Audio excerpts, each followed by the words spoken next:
Hello, today we're going to be showing off a crafting system for what we use for TNT. So I find myself here in survival on Minerva, a world where we build farms and stuff, and well, actually here's a very convenient map of the area I'm in. I am standing right there, right in this hallway, so there's a whole lot going on. But basically what I'm here to show you guys is our crafting system for TNT. If you guys didn't know this, on Minerva we have a crafting system for TNT, where you can craft TNT blocks like this, and if you use crafting tweaks, hold Shift and Tab, you can just keep on clicking and the TNT just gets spit out at you, and it is the most satisfying thing. Obviously this takes a lot of gunpowder and a lot of sand. Good thing we have a sand generator, and I'm standing in the middle of a quad witch farm, so this thing can keep going forever, but eventually somebody's gonna have to stock the sand. Well, that's kind of all the introduction I really wanted to give this. Let me just finish up the rest of this TNT and show you guys how this is built, because there is a little bit of a history behind this, and there is a little bit of tweaking you can do, given that this does not have to only work for TNT. Beast, why are you on a really old world from a video you made a really long time ago? What are you showing us? Here are a bunch of old designs for this thing. So what we're talking about here is a crafting system originally intended for TNT and sea lanterns. You see, we were building a guardian farm, and we needed a lot of sea lanterns. And as you guys know, sea lanterns are annoying to craft. You need the crystals and the prismarine shards. I'm sorry, it has been a long time since I've crafted them. So I designed this thing, where it spits out all of the things you need, and when it hits the pressure plate, it keeps itself going, except that, you know, you kind of pick up all of them, so it doesn't work that way. But basically what you're supposed to do is come in here, craft sea lanterns in exactly the same way that I just crafted TNT, except that in this case, the crafting tweaks thing didn't exist because the book didn't exist. You're supposed to use the 1 key, but I mean, I guess you can still do that, but it's not really recommended. So this thing went through a few trials. I mean, this design still works completely fine. This design still works completely fine. This spits out all of them in order, but the bottom line between all of this is the fact that everything here can work with just about any item. Some of these are more specialized than others. You can see the piston, these are laid out in a certain way. And over here is just a more centralized design, once again used for TNT. And it just spits out all the gunpowder and sand you need. Now it actually goes on kind of a clock, so when you pick up all these items, it'll spit out enough for a full stack. And this was, like I said, to make it easier for the 1 key. Nowadays, with the crafting book, as I just demonstrated, it's a lot easier to just spit them out in a constant stream of items, and you can just keep holding Shift Tab and clicking. So I'm going to show you one more design right over here, and this is just kind of a more improved version of the one that I was just using over there. And this one might actually not work because there's a piece of dust missing. How did I think this was going to work? Oh, you know what? I bet the torch has to go back here. Anyway, this was used for a tutorial, so the top is emptied out because the unfortunate thing about these designs is when you really think about how they function, it only is really reliable. Okay, is this bugging anybody else? Effect, Mr. Beast, clear. You are welcome. These things are only really effective if every single dropper in here gets fed at the same rate. That is more difficult than one might think, and is actually what led me to invent the Hopper Synchronizer. That probably just got recommended up here. It will definitely be linked in the description below because it's one of my favorite designs that I've ever created for anything. It is incredibly useful. It's like an overpowered item filter, and it didn't get a ton of recognition in the community because I feel as though a lot of people don't understand it. But basically what happens is all of these hoppers you see here are chained to one filter. They're all getting locked and they're all staying there until this last hopper gets filled with items. In fact, I think it's actually over here. Until this last hopper finally gets filled with items, and then all of them start draining, which means every single dropper below me, if I didn't screw something up, should have the exact same amount of items. Now it's not going to show that way because they shoot out randomly, but you can kind of get the idea that all of these have the exact same amount of items. And that way this thing will run until empty, and all of the items will be evenly distributed. Now the reason you care about this is because with a conventional filter, they'll just fill in one at a time. Now, the reason I'm telling you all of this is information I've said before. This is actually the backdrop to a world for a video I made a very long time ago. And for that reason, I feel that a lot of you might not know about all this. In fact, you might recognize this design from the other day. Well, the design I just showed is pretty much the exact same thing, with a few more things to add because the crafting style is a bit different, and I believe the video referenced here only has like 300 views. No, maybe like a couple thousand. I don't know. It's a really old video that not a lot of people have seen. And I have something new and cool to show you.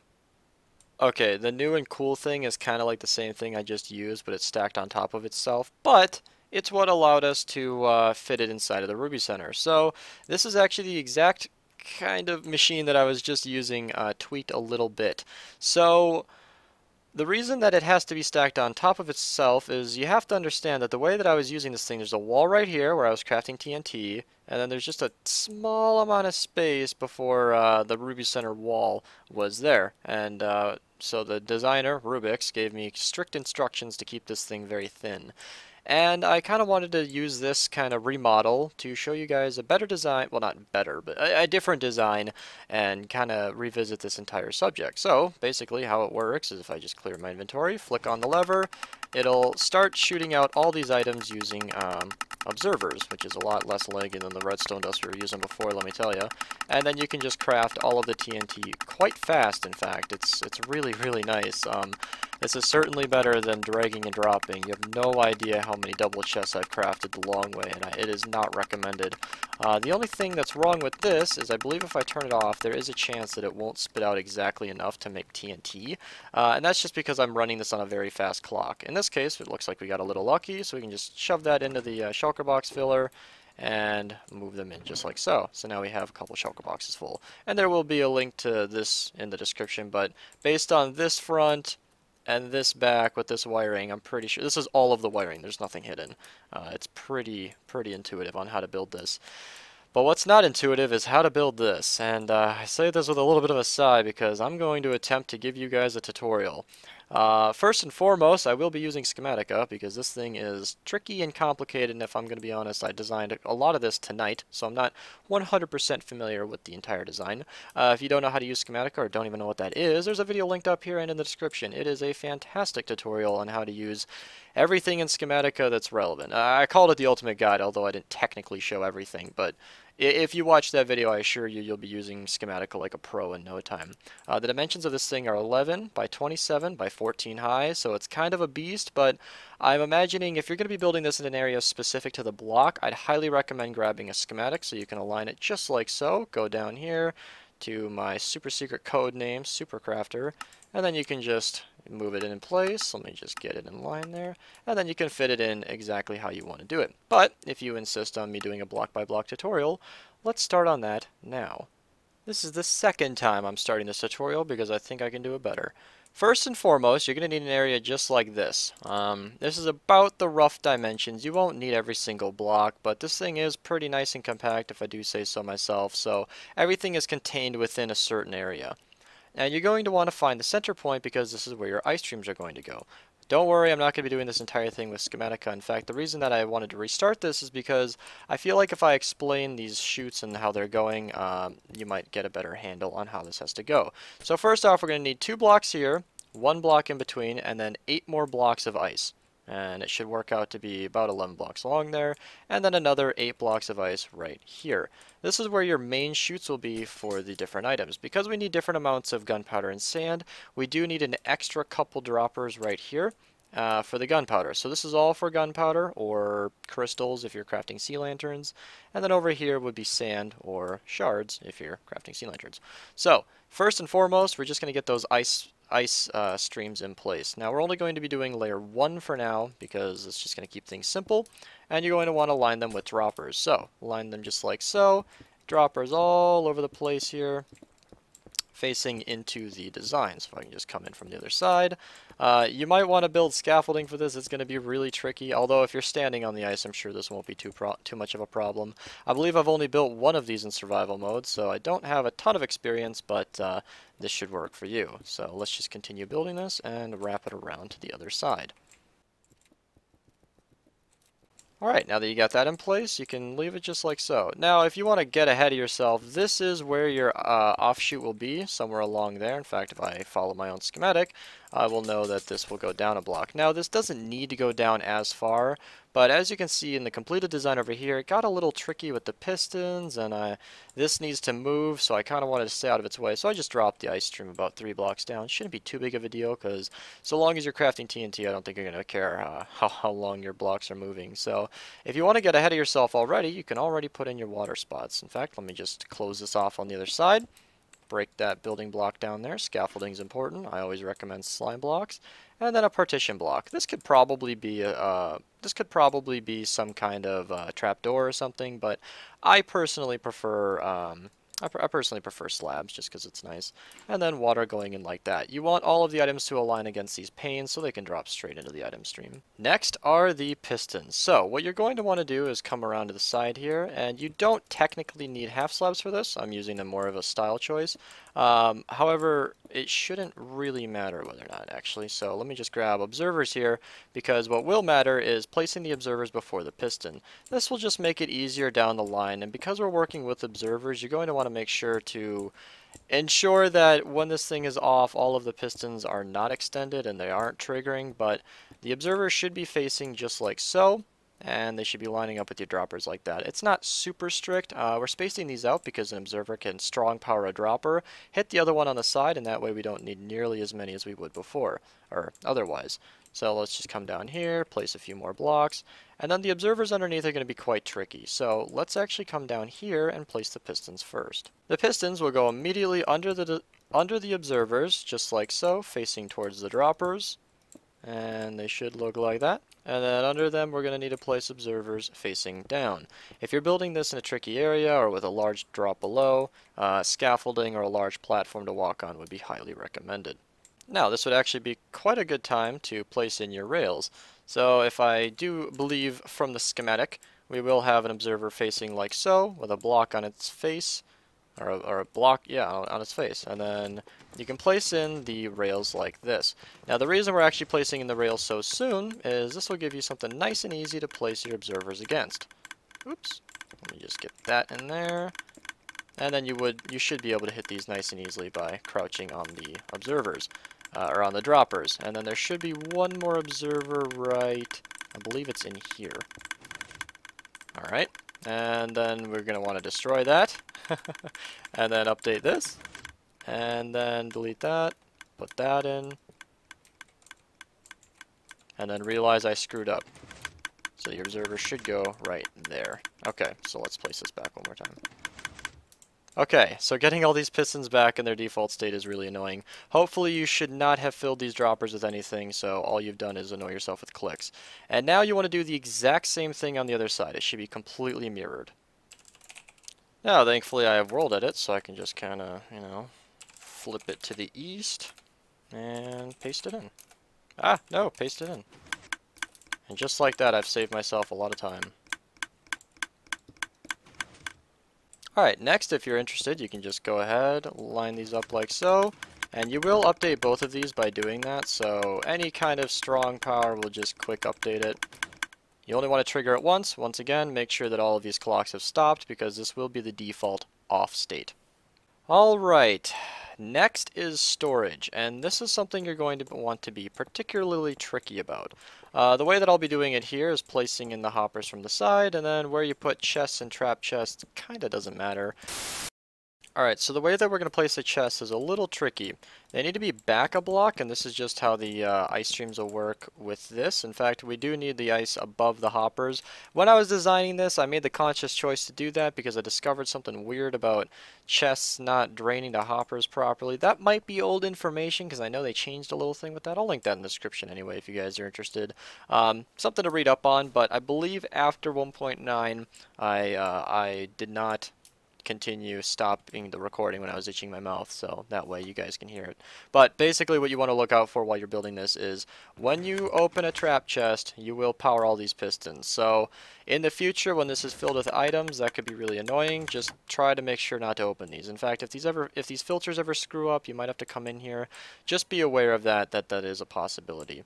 But for all of these chests here, you can just face hoppers into them, and then more chests on top. And then 2 rows of hoppers. I know that this is so painful for some of you to see, but there will be ice on top of here. In fact, because we do need to face the hoppers to the side, it might be easy enough to just place the packed ice here. And at this point, you might be wondering, Beast, why are you only doing it to that section of chests? Aha! You have not got off easy. It needs to be this way for all of these droppers. It should be exactly the same, just this exact same thing mirrored over here. And then just kind of this concept all the way throughout, except for these middle ones. Right up here, but that's on the second floor, so we won't have to worry about that. Just do this for all of these bottom level ones. Go, do it.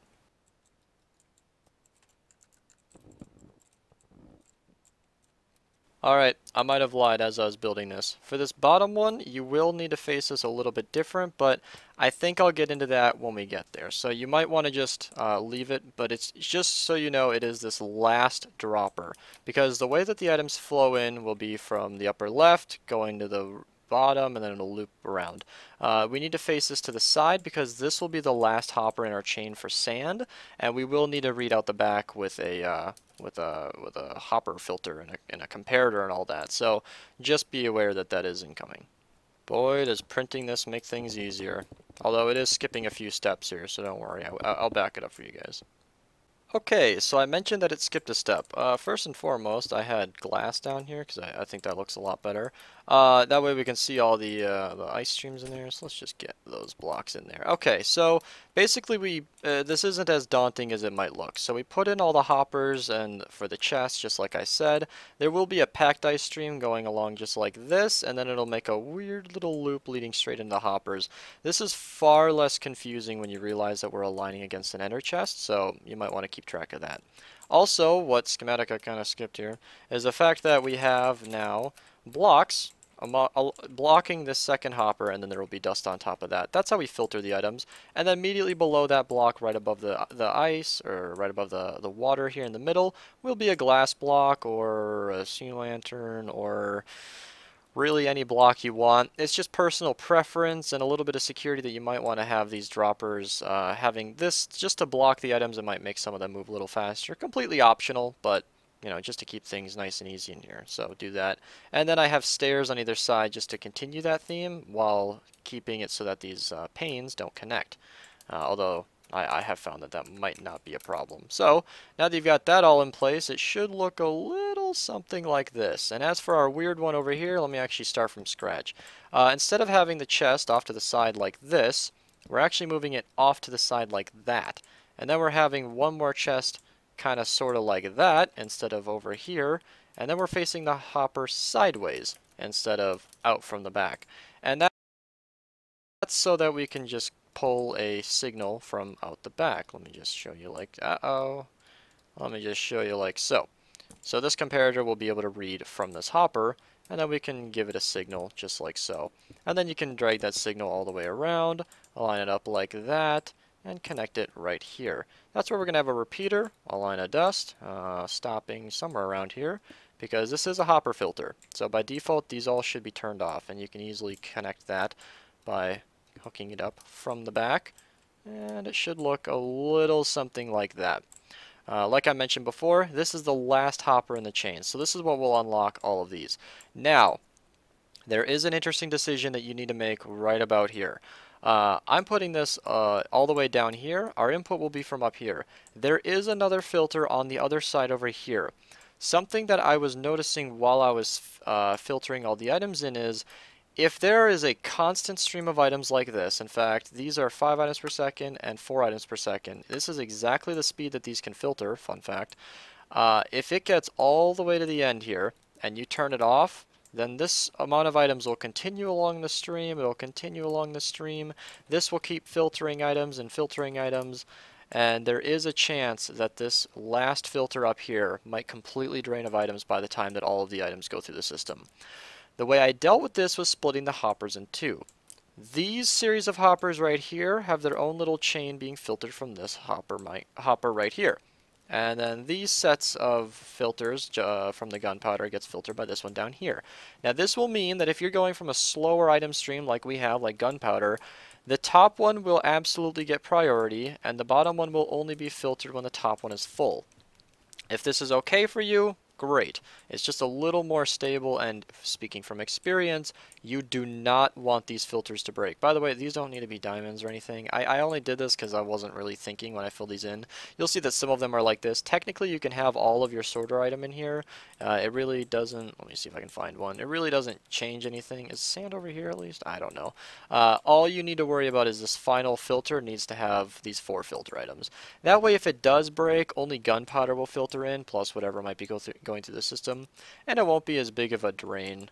It'll just be a pain to fix by hand. So just something to consider. This completely depends on your input. Obviously, if you're building this as a guardian farm, I think the item stream might be fast enough to not be a problem, but something to consider. Let's do some item streams, yay! So first and foremost, let's just get the glass in place here.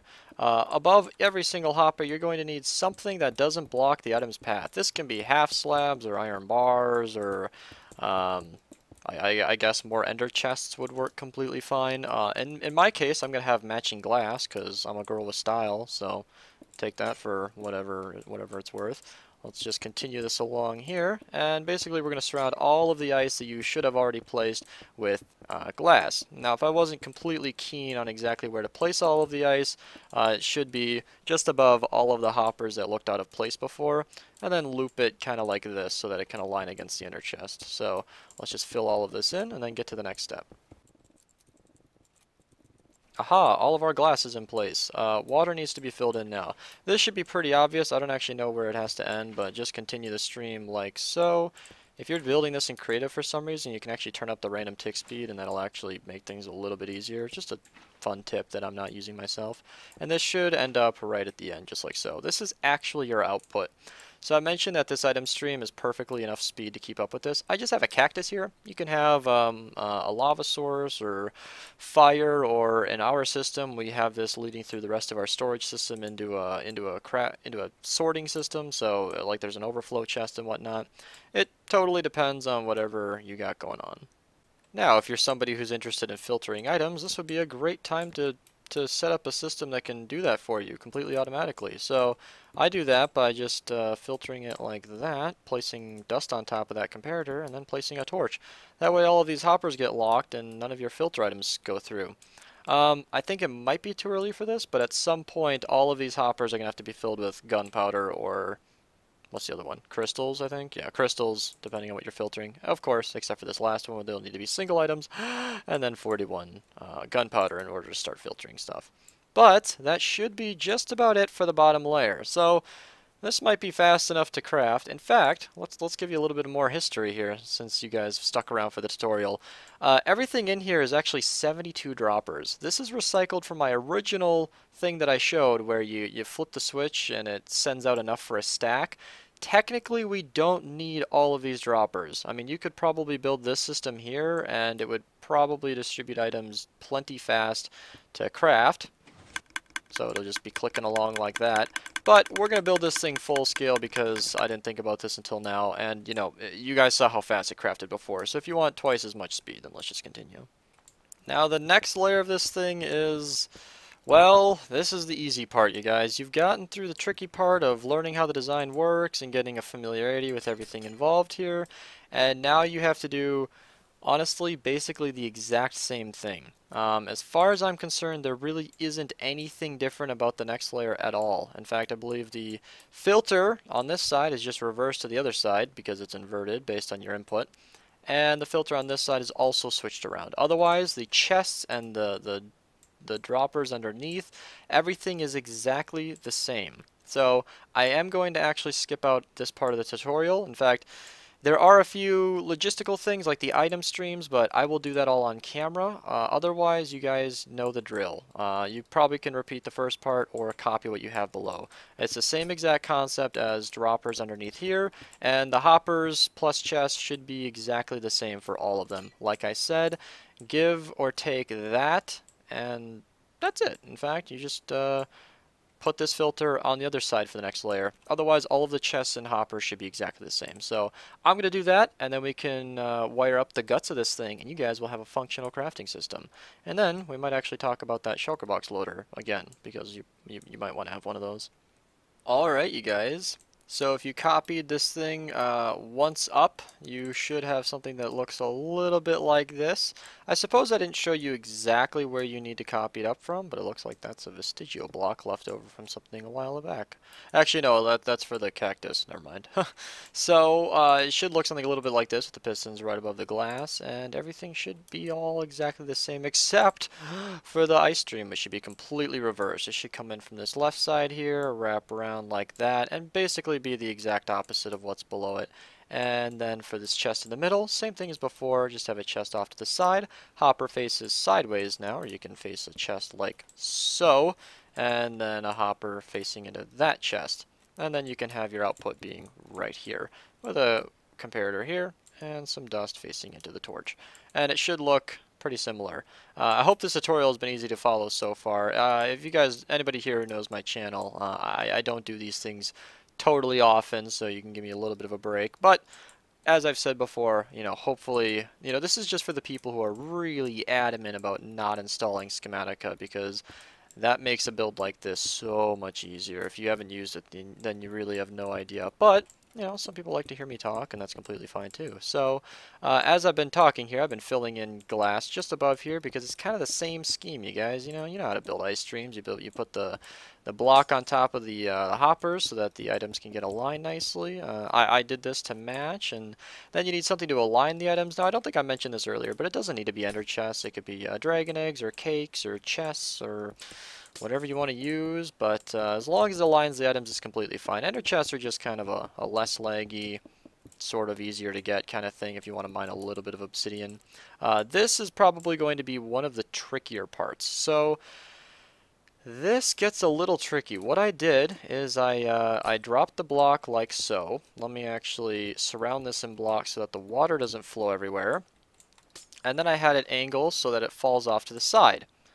Then what I did was I realized now why I actually had this drop down, but that's because I didn't want it to flow back and hit the comparator. So what I'm going to do is not update this water, make sure that the items, since they'll be aligned over this hopper, will hit this pane here, drop straight into the water, and then fall straight down. What you should use is probably a fence gate. I mean, a sign would work fine, but you can just place it in here and open it up. And then you can actually break some of this below here, and then you want to have glass leading all the way down into the stream. That way, this water can continue just like so, and because the items will come out over here and they'll just sit on top of the comparator, so you need this water to push it on. And that should work completely fine, so long as you don't update that water, because it might flow backwards and hit that comparator. I think it's pretty cool that I accidentally used that water trick to make that work. Otherwise, you can just continue filling in the glass just like so with ender chests as I've put there. Hopefully it's not too hard to follow. And then we should be able to just fill in the water streams like so. Kind of the same sort of thing we've done before. Easy peasy, lemon squeezy, yellow polka dot bikini in a eenie. Okay, alright. Worn by Houdini. Yeah, that'd be funny. I've never actually heard that one before. And then just like that, the water is in place. So the next step would be to fill in the item filters. I'm not going to do that for you guys. I'm sorry. That's just kind of a pain. It's a one-time thing if this never screws up. But like I mentioned before, this side should all be gunpowder or crystals, whichever one is the 5 out of 4. And then the short side should be sand or shards. And you should see here in the middle, I actually kind of snuck this in here, all of the item streams should actually, this is too much glass up here, that's fine. All of the item streams should be aligned by these panes, and it's okay that this connects because these are all shooting off to the side, which means they'll be aligned against the opposite blocks, and they should fall straight down into the water stream out here. And that's where, this is where your mileage will vary. In my case, I'm just going to have it go out just a few blocks. Let me count here. 1, 2, 3, 4, 5, 6. Is that right? 1, 2, 3, 4, 5, 6, 7, 8. All right, then we can just place one more block. This is where your mileage will vary because what you want to do with these items is completely up to you and your friends or who's all going to use this. I would just recommend placing blocks like so, guiding the items all the way down into the item stream. Then you can just place a water, and this will go wherever you want. And I mentioned I'd revisit the Shulker Box Loader. This is just a nice way to store all of your TNT. That's what we do on Minerva. That's a very, very compact way to do it. I guess there's just one more thing to wire this up. This is another thing where your mileage will vary, because I'm going to have it just like this, where it's just a nice, easy switch. But where you want to put this is completely up to you. It's just kind of a lever. Just a lever powering some dust. So let's actually bust this all the way up here and power a rail right here. This might update the observer. No? Okay, cool. So you do want a little bit of an observer chain. So let's face it like this, power it into a block, and we can actually use an iron door to update the observer next. So that's where it's going to power that block and then the rail. So now if we actually turn this on, that should turn on the entire system just like so. And you can test this by making sure none of the pistons have observers on their faces. And then if you flick it again, it should turn off the entire thing. And that should be it. So if I didn't miss anything, that should be the entire tutorial complete. Obviously, if I... obviously, if I did miss anything, you guys got the world download here, where you can have all of my information, world download for the other world I showed. Hopefully that tutorial was intuitive enough. Like I said, I don't do these very often at all. I don't have a ton of practice, and I did design most of this tonight. Highly recommend Schematica, and link to everything I mentioned in the description below. Hope you guys have a nice day, and enjoy your plenty of TNT, or sea lanterns, or whatever item you modify this to be. In fact, bonus video, I designed a system for, just check out the whole playlist for speed crafting systems. I typically design stuff in Minecraft that's applicable to what I'm doing in game, and as you can imagine, I've crafted a lot of items in my time. But I've stolen enough of yours, so I hope you guys enjoyed, and thanks for watching.